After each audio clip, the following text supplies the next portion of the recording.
जोहार नमस्कार। आप देख रहे हैं खबर आंदोलन। आज 9 दिसंबर है और 9 दिसंबर भ्रष्टाचार विरोधी दिवस के रूप में मनाया जाता है हमारे हिंदुस्तान में। और हिंदुस्तान में आज ही के दिन सबसे बड़ी केस की बरामदी हुई है कांग्रेस राज्यसभा सांसद धीरज साहू के आवासों और अन्य ठिकानों से। अगर बात करें हमारे देश में सबसे बड़ी नकदी की बरामदगी तो 200 करोड़ जीएसटी छापेमारी के दौरान पीयूष जैन के यहाँ से मिला। और उसके बाद बात करें तो 142 करोड़ आईटी छापेमारी में मिला। उसके बाद फिर 95 करोड़ आईटी छापेमारी के दौरान ही मिला। इसके साथ ही केस की बरामदी के साथ ही राजनीतिक गलियारों में तरह तरह के बयान आने लगे हैं। अगर बयानों की बात करें तो सबसे पहले नरेंद्र मोदी ने ट्वीट करते हुए लिखा है कि देशवासी इन नोटों के ढेर को देखें और फिर इनके नेताओं के ईमानदारी को भाषण से सुने। जनता से जो लूटा उसकी पाई पाई लौटानी पड़ेगी, यह मोदी की गारंटी है। ये उसने ट्वीट किया नरेंद्र मोदी ने। और साथ साथ ही उन्होंने दैनिक भास्कर का एक पेज भी जो अखबार है उसको भी ट्वीट किया साथ में। बात करें फिर हमारे झारखंड के शीर्ष नेता बीजेपी के बाबूलाल मरांडी जी, तो बाबूलाल मरांडी ने हेमंत सोरेन पर निशाना साधते हुए ये पैसे कांग्रेस के शीर्ष नेताओं और हेमंत सोरेन के हैं। साफ साफ कांग्रेस पार्टी और हेमंत सोरेन दोनों को निशाना साधा है। और उन्होंने कहा है कि आगामी आने वाले चुनाव को प्रभावित करने के लिए पैसे धीरज साहू के पास रखे गए थे। शुक्रवार तक अगर केस बरामदी की बात करें तो 260 करोड़ की गिनती पूरी हो चुकी थी और लगभग 300 करोड़ से ऊपर का अनुमान रकम जब्त होने का है। और अगर इस घटना में सबसे बड़ी पॉइंट अगर देखे जाए तो पहले दिन 30 अलमारियों में भरे हुए नोट मिले थे। दूसरे दिन नोटों से भरे हुए के बैग मिले। लॉकरों में खोला जाना भी बाकी है। बहुत से लॉकर ऐसे हैं जिनको खोला जाना भी बाकी है। हैदराबाद और भुवनेश्वर से नोट गिनने की बड़ी बड़ी मशीनें पहुंची। हैदराबाद जोन के डीजी इन्वेस्टिगेशन कर रहे हैं और उसकी निगरानी भी कर रहे हैं।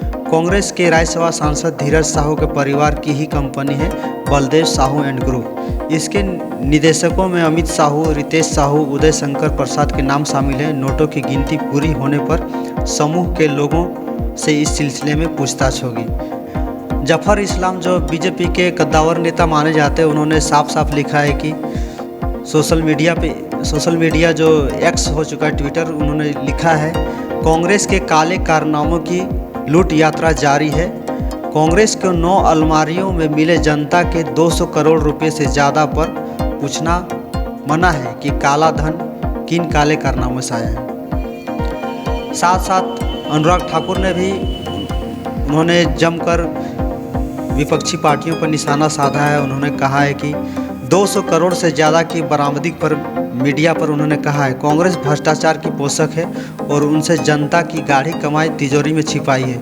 श्री ठाकुर ने कहा कि आज़ादी के बाद से ही कांग्रेस ने काली कमाई जारी है और अब तक राज्यसभा के सांसद के ठिकानों से बड़ी बड़ी बरामदी चिंताजनक है। इसके साथ साहू के प्रकरण में गोड्डा सांसद डॉक्टर निशिकांत दुबे ने प्रतिक्रिया देते हुए कहा कि यह कांग्रेस का असली चेहरा है। धीरज साहू कांग्रेस के सीनियर नेता हैं, 3 बार सांसद रह चुके हैं। वे राहुल गांधी के भारत जोड़ो यात्रा में भी रह चुके हैं। उसकी जांच होनी चाहिए कि भारत जोड़ो यात्रा में धीरज साहू ने कितने पैसा दिया। साथ ही शराब घोटाले की जांच कर रहे ईडी धीरज साहू के केस को टेक ओवर कर लेना चाहिए।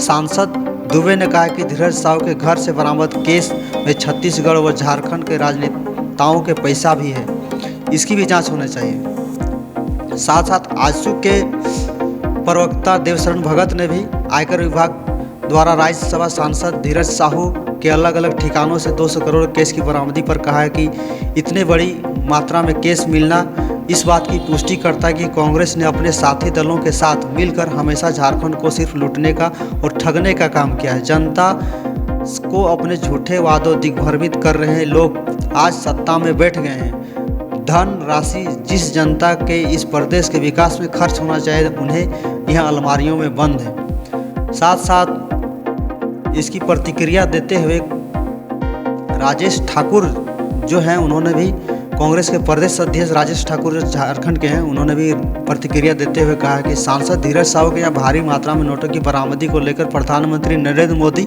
पर निशाना साधा है। उन्होंने कहा है कि पीएम सोशल मीडिया में ये भी बताना चाहिए कि नीरव मोदी और ललित मोदी पर कितने हज़ार करोड़ लेकर देश से भागे। पीएम की एक छापे पर सोशल मीडिया पर बड़ी बड़ी बातें कर रहे हैं। कहा कि 150 करोड़ कहीं 200 करोड़ की बातें कही जा रही। मीडिया की खबरों से प्रधानमंत्री अगर आधिकारिक बात करने लगे तो दुर्भाग्यपूर्ण स्थिति है। एजेंसी को अपना काम करते देना चाहिए और उसके साथ साथ कोई प्रतिक्रिया नहीं देनी चाहिए। अभी देखा जाए तो अभी 260 करोड़ शुक्रवार तक तो गिनती हो चुकी है केस की, लेकिन अब आज के दिन शनिवार तक शाम तक देखते हैं घोषणा कहाँ तक होती है, कितने करोड़ की बरामदी होती है। लेकिन एक बड़ा सवाल हो जाता है कि ये जो राजनेताएं जो हैं, खास करके राज्यसभा जो सांसद होते हैं, ये लोग झारखंड में अक्सर देखा जाता है कि बाहर से आए हुए राज्यसभा सांसद यहाँ पर थोपे जाते हैं और कहीं ना कहीं राजनीतिक दल इसमें भी पैसे लेकर या फिर